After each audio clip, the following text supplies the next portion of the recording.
welcome to the Stronger Marriage Podcast. Hello, everybody. Glad you joined us today. Glad to be back and glad to be with you today. We are post-Christmas and New Year's is right around the corner, and that is why you heard Old Lang Syne's song. And we're talking today New Year's resolutions. Have you ever made any New Year's resolutions? I think I probably have. Not sure I've stuck with them for an entire year, but But you made them. I think a goal is good to have goals. I think it is.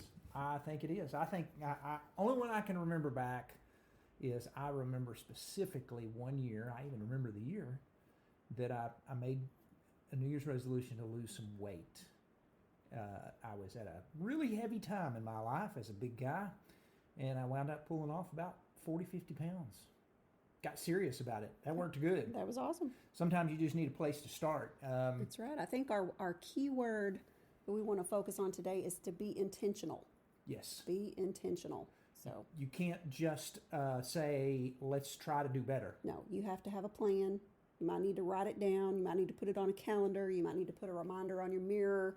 That's a good idea. Whatever it takes. You got to have something that will help you to be more intentional with whatever it is that you're trying to achieve. Yep, that's exactly right. And as we talk New Year's resolutions, these are all very simple things we've kind of talked about before, but we think it'd be good. We've actually posted this on Facebook.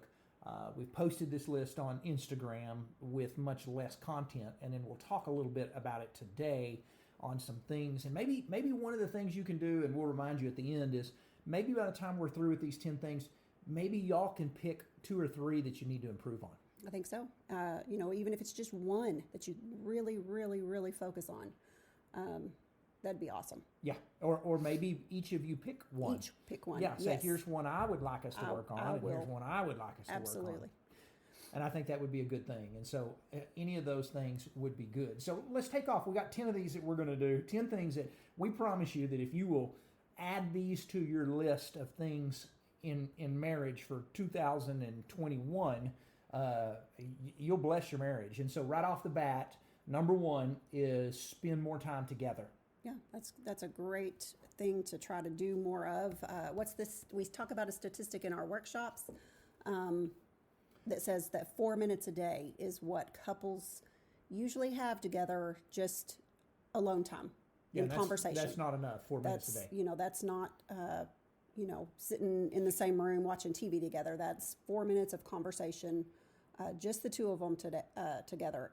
Yeah, 4 minutes just doesn't cut it. No, 4 minutes. We work hard in our workshops to assign homework that requires 20 to 30 minutes a day of what we call just some quiet time, to where you don't even have to talk during that time completely, but spending more time together. And there's a lot of things you can do. Now, you may have spent a lot of time together in 2020 with your spouse with some quarantine time, but just think how much better things would be if you could even spend more time together and do some things in there, whether that is, we'll talk about a little bit later. A lot of the things that we're going to talk about throughout this episode are going to give you ways that you can spend more time together.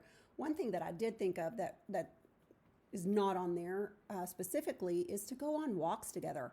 That's something that we do on a fairly regular basis that is so good. I mean, it's just gives us probably at least 30 minutes that we're just don't have a phone in our face. We don't TV have any on. Distractions, other than trying not to get ran over or whatever. But just walking and talking, and that is a great way to spend time together. Now, of course, this time of year, the weather can be a huge factor in that. And the sun going down so early can be a huge factor in that. But if your schedule works and it's a pretty day, wrap up. Try to go on walks together. And I don't know if any of you guys are travelers to where you like to take trips with your spouse, but if there's anything that I have really missed out on in 2020 is taking some trips. Mm-hmm. Now, we've done some workshops and we've done a little bit of traveling and stuff, but I'm talking a 2 or 3 day trip away. hiding out in a bed and breakfast or where we're just spending time together. yes, man, I have missed that. I am ready for some of that, and I don't know if everybody else is too. We had talked about having last year we were actually supposed to go on a cruise, and we've talked about going to a resort somewhere, and all of those things are just kind of put on hold right now. And I really am itching to go somewhere. Saw a family this week that had pictures from Cancun, and I was so envious. And they had posted, "We've had COVID, so we thought, why not?" We're going.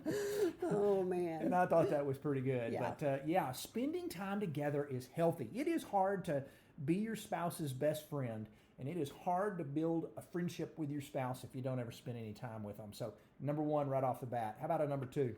Okay, so try to brag on your spouse more often. Yes, or at least try to brag more than you criticize. Yes, yeah, and if criticism is kind of something that you tend to do, then maybe that that should be your resolution, is where I'm going to get rid of the criticism. Bite your tongue, watch what you say, all of those things, and try that for a month or two, and then build up to I'm going to start praising and bragging a little more often. We just kind of get used to doing things for one another without saying things sometimes. Little things that we just automatically think, because we do those things all the time, whether it's doing laundry or taking out trash, or within the last hour, you have brought me a cup of coffee and you've brought me some headphones while I never had to get out of my chair because you were sweet to me.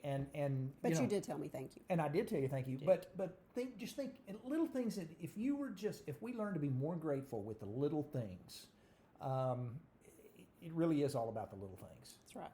It really is. Yeah, don't take your spouse for granted. Yes.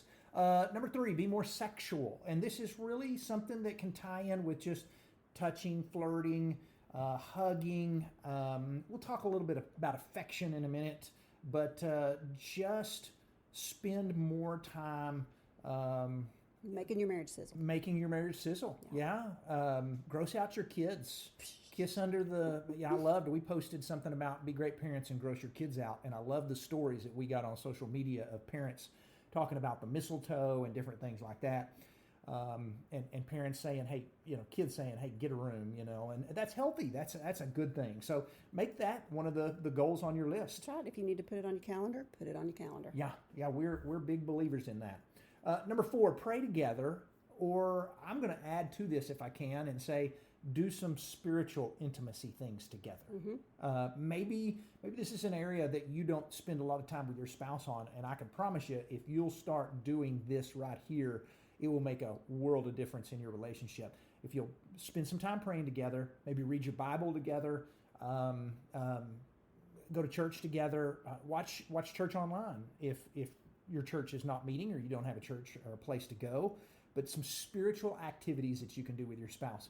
Our book that's out that has done amazing on Amazon is a book to help guide couples to this thing right here. That's praying right. together, Yes. studying together, spending some time. Wisdom for Your Marriage book. Yes. Will take you through the book of Proverbs in 31 days if you choose to do it in 31 consecutive days. And we're going to start that ourselves here pretty soon. Even though we wrote it, we thought, hey, we need to just go through this as if we were, any other couple. Yep, we're going to post some things about our study through the book of Proverbs as we go. And if you want to join us starting January the 1st, we're going to be letting everybody know how to get in a little group we're going to build. And if you don't have a book, you better get it and get it quick so that you can join us on that. And that's coming up. That is coming up really quick. So exactly right. I got to get busy on that, letting folks know where and how to find that. But spend some time praying together. Spend some time doing some spiritual intimacy together. There is more than just sexual intimacy in marriage. There is also spiritual intimacy. There is emotional intimacy, which is other things as well. That's right. So number the 5. next one is to be more affectionate. This is important for a lot of women out there. Affection is high on their list of needs usually. And, this can include a lot of things. This could be touch, as Trey said earlier. This could be sweet notes. It could be little gifts, doing little things for each other, those kinds of things. Telling your spouse they look really nice today. Yes, affection covers a lot of a lot of areas. Yes.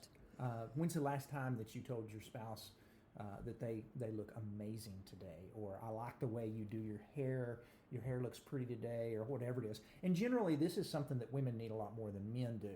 That's not always the case, but generally that is the case. And so a sweet text to your wife, complimenting your wife, all those things are healthy things to do that most wives say, I love that. Mm-hmm. You know, hold their hand, snuggle on the couch, whatever it is. Affection is a healthy thing for your marriage. And some ladies will tell you, if your wife is one of those that needs affection, you can't over affection in the world. Over affection. Over affectionate. I don't know. What is that word? You can't be over affectionate. There you go. I was trying to make a word. You can't be too affectionate. There you go. Can't be too maybe affectionate. Maybe we got it finally. Yeah, there you go. But be affectionate. So we've got spend more time together, brag on one another, be more sexual, pray together, be affectionate. Number 6 is a big one. Check in.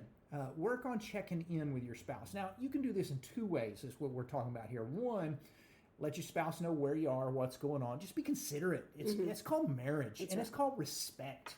Let your spouse know if you're not going to be home at the regular time you're going to be home, or where you are, or what's going on. And you know, I think it's personally, if my spouse texts me, I'm going to do my best to answer that very quickly. And if my spouse calls me, if I can, I'm going to take that phone call because that's my spouse. And so be good at checking in and just going, hey, here I am, or I'm going to be a little late, or whatever it is. That's just a good thing to do instead of going, man, I hadn't heard from you for hours and been wondering where you are. So that's good. And another way to check in, if I can throw this in here, is to ask your spouse, how are you doing? How are we doing? How are things going? And that's kind of what this list is about, is you know, how are we doing? What are some areas that we need to improve on? So you're kind of doing a check-in, you know? And you might want to do that at the end of this, you know, say, okay, here, what out of this list of things do we need to do better at? And let's focus on those and be more intentional with those. Gotcha. Can I do number 7? Or yeah, okay, number 7 is one of my favorites. Have a meal together every day. Have a meal together. Now, this does not count sitting in front of the television eating. That's not what we're talking about. We're talking about sit down at a table. Yeah. And, you know, we were better at sitting at the table when we had kids at home. We made it a point to sit at the table, and that's when we checked in with our kids and talked to our kids, and there were no phones at the table. And I think we've gotten a little lax with that. I think we have. Since we have empty nest. I definitely blame my youngest son, but we find it real easy to go get in our chairs and find a movie. And but yeah, you know, we talk again in our workshop. 2 of the most popular family shows in the past 10 years were Fixer Upper and Duck Dynasty. Both of those shows had something to do with families eating together. Fixer Upper, they usually built a big table for a family to sit down and eat together, and Duck Dynasty ended with a family eating together and having a prayer. Yeah. And we have lost the almost holiness of mealtime together with families for eating in front of a television set, or eating at different times, or grab some food and go eat and, you know, go back to what you're doing, and everybody eating different spots. And it is healthy to have a meal together. Yeah. You know, remember the little dice we used to have? I still have them somewhere. But when the boys were home, and it was this little set of dice, and it had questions on it. And we would drag that out a lot of times when we sat down to meal, and it just roll the dice, and it would actually spur some questions on. It just gave some prompts. I'll have to find them. I do know where they are, but I need to drag those out and see what the questions are on there. We need to do that. I think that was like a little prize in a Chick-fil-A meal years and years and years ago. Sounds like Chick-fil-A, doesn't it? That does sound like Chick-fil-A. But yeah, I remember that. I forgot all about it. We need to pull that off again. I wonder if our boys would remember that, because we used to make everybody shake it up and spit that dice out and see what it says, what you're supposed to do. I do. I really think they're right here behind me. So you do the next one. I will. All right. She's getting up and leaving. Number 8, invest in your marriage in the good times. Now, here's the point on this that you got to understand is, we get messages from couples all the time going, hey, my marriage is in shambles. What do I do? And we usually give a list of here's some options you've got. But what we want to do, it is great when couples go, we need to fix our marriage, it's in trouble. but work on your marriage before it gets to that point. Work on your marriage before bad times come, and there'll be a whole lot less bad times. So married couples often don't put any money or time into their marriage until there are actually problems. And after problems arise, they start frantically trying to invest money and time and everything else. Don't wait till the bad times. I told a story in our first book about a young lady who had messaged us about a conference. Said, when are you going to come to our community and do a conference? And I messaged her back and I said, man, we were there last month. Where were you? You know, I was a little frustrated because I thought maybe our advertising, how did she miss this? I thought we did a good job advertising. And she said, oh yeah, my marriage was fine back then. There wasn't any problems, but now some problems have come up and we need you to come back. And I remember being so frustrated because I thought, man, if you would have come last month, you probably wouldn't be having problems right now. That's right. You know, don't wait till, you know, it's like we didn't need it back then. Work on your marriage all the time. So you found your dice. Let's look at these dice. So what does this say on here? So you've got your reading glasses on, and I don't. This is it talks about let's see. Number one is heroes, friendship, family. These are categories all about you and our world. And you roll this. Oh, and it's just well, it gives you a number, like, and color. Okay, so see, and the questions are on there. Question is number one, and it would be what are the most important characteristics of a hero? Yeah, so just some prompts. Yeah, to get you talking about stuff. I would almost guarantee that if you did a Google search, you could find something similar to that. There you go. Yeah. Something to just kind of help prompt some questions prompts at the table. at the dinner table. There you go. After investing some in your marriage in the good times, let's do number 9. We got 2 more. Yeah, forgive quicker. Don't be historical. That's right. You know, we always talk about the key to being successful in real estate is location, location, location, and the key to being successful in marriage is forgiveness, forgiveness, forgiveness. Be a good forgiver. There's several things about forgiveness we'll throw out there. Number 1, you don't always have to wait for your spouse to say they're sorry. You can forgive them ahead of time. They may have just been mad, and you know they're going to get around at some point to go, man, I'm sorry. I should have not been such a grouch. But just go ahead and forgive your spouse ahead of time. Even if they don't apologize, forgive your spouse. They may not have known you. You know, one of our stories that we tell is a time where I got my feelings bent out of shape and carried that around for about a month before I finally told you about it. You said, well, I didn't know I did that. So yeah, sometimes it's us that just, for our own sake, we need to forgive. And then I said earlier, don't be historical, meaning every time your spouse does something wrong, don't bring back the old stuff that you've already forgiven for. You've forgiven it, so you need to just forget it. Don't get not hysterical. Don't get hysterical either, but don't get historical. Don't just spend all your time bringing up old stuff. So be a good forgiver. Don't go to bed angry. Work on those things right there. And in number 10, we've said it over and over and over, but we're going to say it again. Date. Go on dates. You did it pre-marriage, and we can do it post-marriage. And don't say you can't do it right now. We had a December full of dates, and we didn't even really leave the house. We didn't leave the house for any of them other than to get in our car and drive to Sonic and to look at some lots. Yeah, we went to and ordered kind of off an app and drive through and ate. At-home dates. We had a lot of fun. We had a lot of at-home dates. We had a dress-up at-home date. We generally, in December, dress up and go to some Christmas concert, and we couldn't do that this year, so we just did our own. That's right. And it was a lot of fun. I just saw on Facebook some friend of ours that are missionaries in Mexico City, and it's their anniversary, and they are on lockdown, and their teenage kids fixed lunch for them, and they did a virtual museum tour of the Louvre in Paris. And I thought, how much fun is that? If you're into museums and that kind of thing, they did it all online. So there's lots of creative ways that you can date that don't cost a dime. You can go to a concert online. Man, YouTube's got every concert of every band that you have ever enjoyed.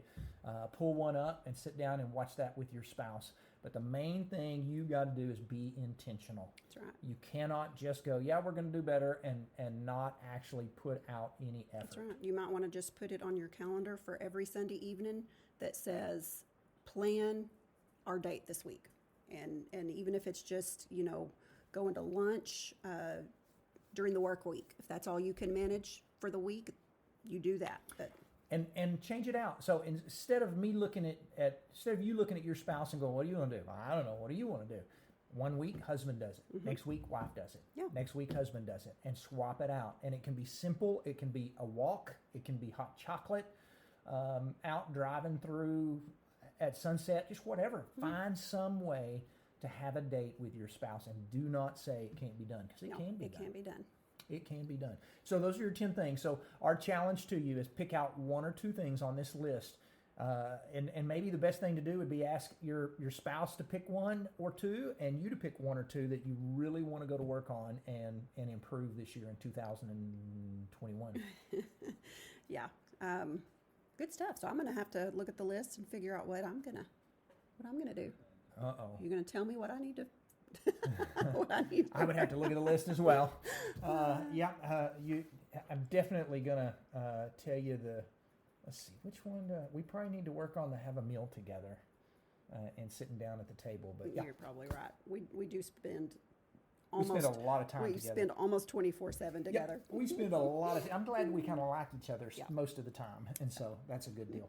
Thank you for joining us today. We have had a great time hanging out with y'all, and we hope that you will continue to listen to the podcast. If you're listening on iTunes, man, you can leave us a review and hit the 5-star button, and it will bless us, because that will just help folks find our podcast better. That's right. Thank you for following us on social media, and join us in January for the study of Proverbs through our book. Have a great week. Bye, guys.